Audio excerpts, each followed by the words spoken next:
If Monica Lewinsky says that while you were in the Oval Office area you touched her breast, would she be lying? Let me say something about all this. All I really need for you, Mr. President, I know, is to say I won't answer under the previous grounds or to answer the question. You see, because we only have 4 hours and your answers are extremely lengthy. But go ahead and ask your questions. The question is, if Monica Lewinsky says that while you were in the Oval Office area you touched her breast, would she be lying? That is not my recollection. My recollection is that I did not have sexual relations with Ms. Lewinsky, and I'm staying on my former statement about that.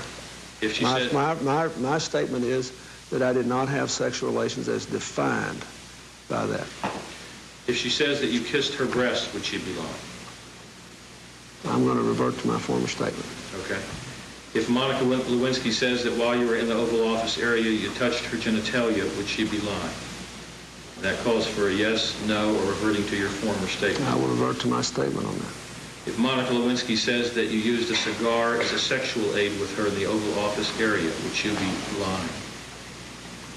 Yes, no, or won't answer? I will revert to my former statement. If Monica Lewinsky says that you had phone sex with her, would she be lying? Well, that is, at least in general terms, I think is covered by my statement. I addressed that in my statement, and that I don't believe is... Let me define phone sex for purposes of my question.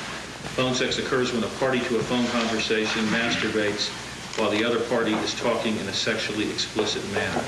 And the question is, if Monica Lewinsky says that you had phone sex with her, would she be lying? I think that is covered by my statement.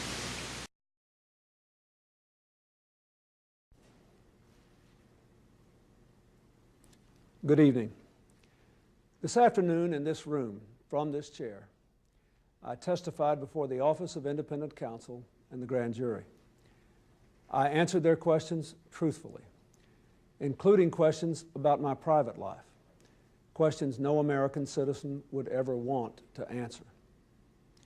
Still, I must take complete responsibility for all my actions, both public and private. And that is why I'm speaking to you tonight. As you know, in a deposition in January, I was asked questions about my relationship with Monica Lewinsky.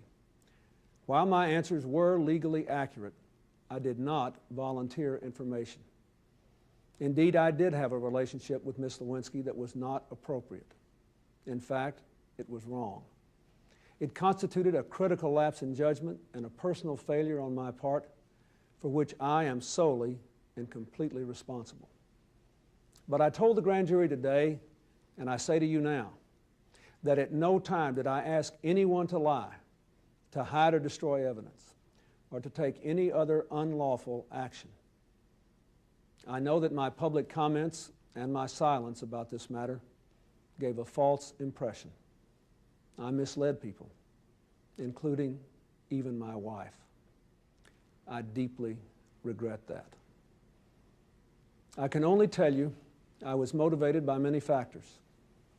First, by a desire to protect myself from the embarrassment of my own conduct. I was also very concerned about protecting my family.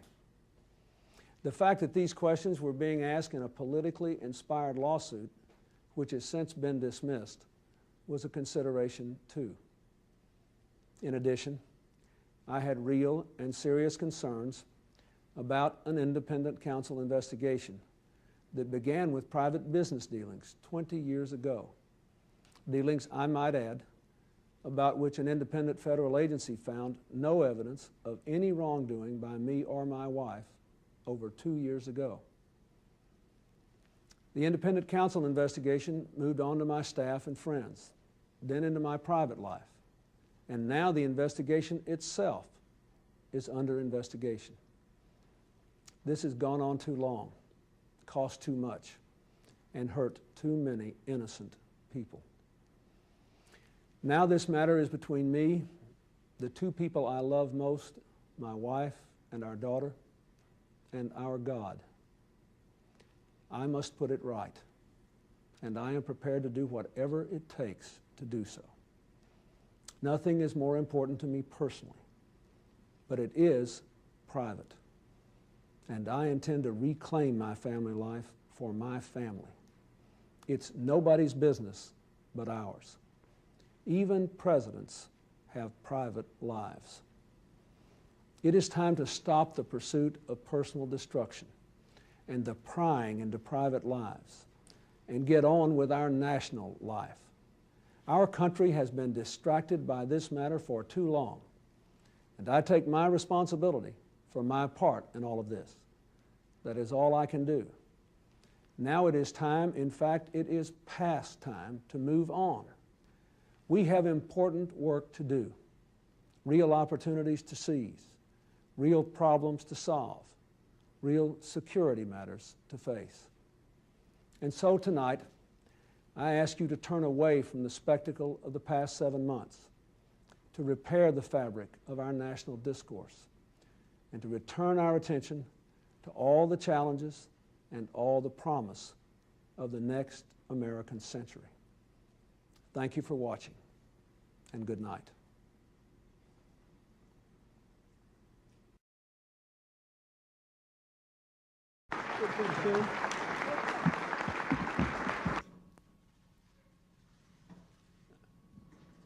I agree with those who have said that in my first statement after I testified, I was not contrite enough.